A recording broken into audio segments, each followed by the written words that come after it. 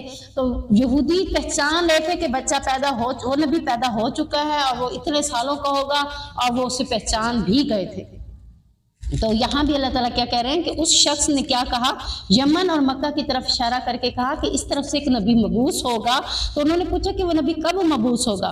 تو اس نے میری طرف دیکھا، یعنی جو حدیث کے راوی ہیں وہ کہتے ہیں میری طرف دیکھا، اس وقت میں سب سے چھوٹا تھا، محفل میں سب سے چھوٹا میں تھا۔ اس نے کہا کہ اگر یہ لڑکا زندہ رہا تو اس زمانے کو پا لے گا، یعنی قریب ہے، یہ بڑا ہونے تک اللہ کے نبی کا آنا ہو سکتا ہے، یعنی اگر یہ زندہ رہ جائے بڑا ہو کر تو یہ اپنے اس زمانے کو پا لے گا۔ سیدنا سلمہ کہتے ہیں کہ اللہ کی قسم، اللہ تعالیٰ نے اپنے رسول کو مبعوث کیا اور میں زندہ تھا۔ ہم تو اس رسول پر ایمان لے آئے، لیکن اس نے، جس نے یہ گواہی دی تھی، حسد اور بغض کی وجہ سے انکار کر دیا۔ جب بتا رہا ہے اس نے انکار کر دیا، تو پھر ہم نے کیا کہا، میں سلمہ کہتے ہیں ہم نے کہا ہلاکت تو تیرے لیے اے فلاں، کیا تو نے اس نبی کے بارے میں اس طرح نہیں کہا تھا؟ تو اس نے کہا تھا، لیکن یہ وہ نبی نہیں جس پہ ہم ایمان لانا چاہتے تھے، یہ وہ نبی نہیں ہے۔ ہم کس پر ایمان لانا چاہتے تھے؟ اپنے ہی لوگوں والے نبی پر، یہ تو قریش میں سے آ گیا، سو ہم اس کو نبی ہی نہیں مانتے۔ اگرچہ اس بات کو ہم ایک اور حدیث کا مفہوم ہے اس کے ساتھ لے جائے تو وہ یوں بنتی ہے کہ کل عالم جہنم میں ڈالے جا رہے ہوں گے، تو لوگ جن نے ان کی باتوں کو سن کر عمل کیا ہوگا وہ جنت میں جا رہے ہوں گے۔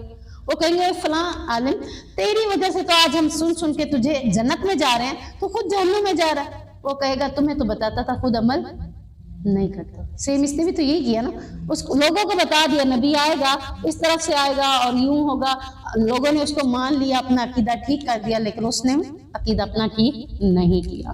تو اللہ تبارک و تعالیٰ نے انہی آیات کے ساتھ مزید فرمایا وَإِنَّ فَرِيقًا مِّنْهُمْ لَيَكْتُمُونَ الْحَقَّ وَهُمْ يَعْلَمُونَ، اور بے شک ان میں سے کچھ لوگ یقیناً حق کو چھپاتے ہیں، یعنی یہ باتیں ان کی کتاب میں موجود تھی، نبی بھی آئے گا، قبلہ بھی بدلے گا اور اس نبی کی یہ نشانیاں ہوں گی، تو ان میں سے جو جانتے تھے انہوں نے کیا کیا، ان باتوں کو چھپا لی، اور باقی لوگوں کو جیسے بتایا انہوں نے ویسے ہی مان لیا کہ واقعی یہی چیز ہے، یہی دین ہے جو ہمارے علماء ہمیں بتا رہے ہیں، یہی حقیقت ہے۔ وہ حقیقت کی طرف گئے ہی نہیں، جیسے کہ آج ہر فرقے کا عالم جو ان کو بتا دیتا ہے وہ کہتا ہے یہی دین ہمارا صحیح ہے، وہ دوسری طرف جاتا ہی نہیں۔ دوسرا اگر کوئی بتا بھی دے تو کہتا نہیں ہمارے عالم نے صحیح بتایا، اور اس عالم کو کیا کام ہے، وہ اگر چھپا رہا ہے تو وہ اس کو زیادہ بہتر جانتا ہے کہ میں کیا چھپا رہا ہوں۔ تو یہاں بھی ان کے علماء نے ان باتوں کو چھپا لیا، حالانکہ وہ خود ان باتوں کو جانتے تھے۔ الحق من ربک، حق ہے یہ تمہاری باتیں تیرے رب کی طرف سے، فلا تکونن من الممترین، تو پس تو ہرگز شک کرنے والوں میں سے نہ ہو، یعنی جس کا یہ پروپیگنڈا کر رہے ہیں، ان باتوں کے فریب میں آ کر کسی شک و شبے میں نہ پڑ جائیں، یعنی ان کا مقصد یہ تھا کہ ہم یہ پروپیگنڈا پھیلائیں گے کہ یہ نبی نہیں ہے، تو دیکھا دیکھی بہت سے لوگ ایمان نہیں لائیں گے، ان کے دل میں کیا ہو جائے گا، شک و شبہات پیدا ہو جائیں گے، تو شکوک و شبہات پیدا ہونے کی وجہ سے لوگ پھر ایمان لانے کے لیے تیار نہیں ہوں گے۔ تو اللہ تعالیٰ کہہ رہے ہیں کہ یہ پروپیگنڈا ہے ان کا، اس پروپیگنڈے میں تم نہ جانا اور شکوک و شبہات میں پڑھ کر تم متاثر ہو کر اپنے آپ کو غلط راستوں میں نہ لے کر جانا، بلکہ جو نبی لے کر آیا ہے وہی حق اور سچ ہے۔ اللہ ہمیں عمل کرنے کی توفیق عطا فرمائے۔